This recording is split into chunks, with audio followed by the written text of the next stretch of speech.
Good morning, my brothers and sisters. Welcome to episode number 15 in a little series called The Psalms of My Friends. We're in Psalm 100 here today. And we're going to ask a really interesting question, which is, what if I cannot serve the Lord with gladness? And I'm going to tell you a secret of the church today. We get this from Psalm 100. I'm going to read it. It's only 5 verses long. Make a joyful noise to the Lord, all the earth. Serve the Lord with gladness. We're going to come back to that. Serve the Lord with gladness. Come into his presence with singing. Know that the Lord, he is God.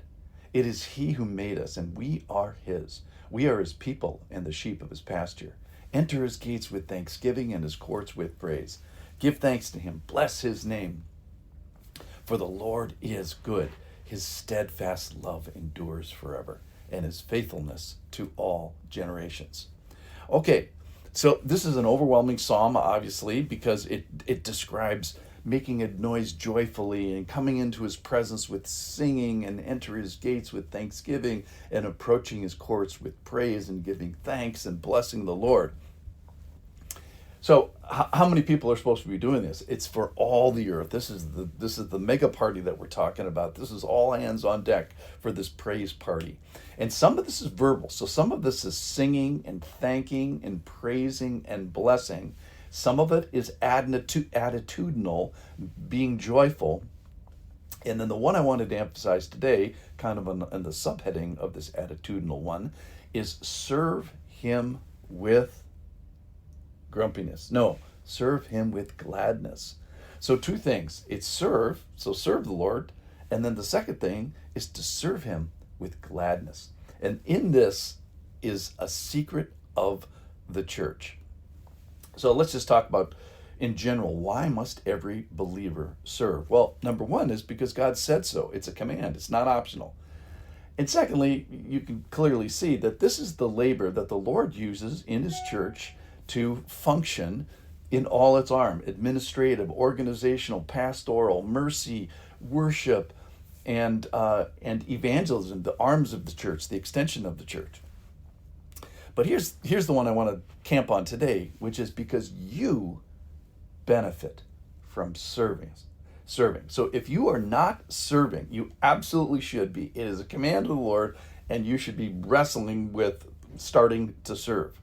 Why? Because it is to your benefit. You are the one that gets the most out of service. I'm going to let you in a little secret. So as we serve, it teaches us the heart of Jesus, who's the great servant of all. He literally describes himself as that. And ultimately, it's going to allow you to imitate the work and the character of Jesus, which he desires for all his followers. And you meet the nicest Christians in the bowel of the church. So here's my call today. Go find some unpalatable area of the church, of service, and what criteria you should use. It should be inconvenient and it should be exhausting. And typically these people are pooping in their pants in some sort of a way. So you should be finding someone who poops in their pants, either literally or figuratively. The unlovely, the awkward, the children, the elderly, the weak, the incompetent. Finding knuckleheads in the church, it's not very hard. But here's the secret. So if you go and find these difficult people in the church that need to be served, here's the key. You're going to look around and you're going to find others, but brothers and Ladies sisters and gentlemen, this is the announcement understand. for green and yellow groups. We are ready to invite you for disembarkation. Green and yellow groups are invited for disembarkation. Remember to collect your passports. We still have some at the reception. And please keep your whispers with you. You will need them for the city tour today. Your trip leaders are waiting for you near the buses. Please identify your luggage before you get on the bus. Thank you for traveling with us. Have a safe journey back home until we meet again. All right, sorry for the interruption. I'm in Norway. I'm in Copenhagen today. So here's the secret. So why you're serving these unlovable people, difficult to love people, you're going to find a brother or a sister who gets Psalm 100, who understands serve the Lord with gladness.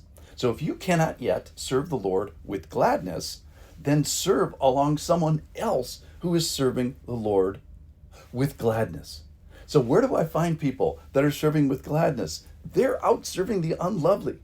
So what if I cannot serve the Lord with gladness, yet? Does that mean I shouldn't serve? Absolutely not. What it tells you is you must serve. It tells you to get serving. Put yourself in the thick of it. Why? Because that is how he is going to give you, the Lord is going to give you gladness by seeing the people that are serving with gladness as they serve the unlovely. So it happens after you step into service, after you step out with faith. So after you meet the saints that have already gotten the memo, you rub shoulders with them, you find someone who loves the apparently unlovable, people that you love with some difficulty, maybe the 2-year-olds, maybe the middle schoolers, maybe the curmudgeonly, maybe the far away, maybe the addicted, maybe the arrogant. Find the difficult to serve, and there also you're going to find the best people in the church, the best saints in the church. Trust me on this. So you serve with them.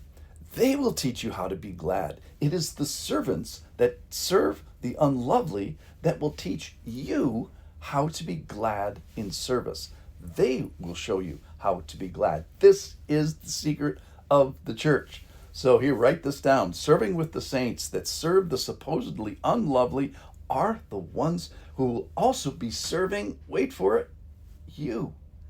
They will teach you how to be glad. They will lead by example for you how to be a glad servant. The glad secret, the great secret of the church is this: service. It is there that you will learn to be glad. Thanks for listening.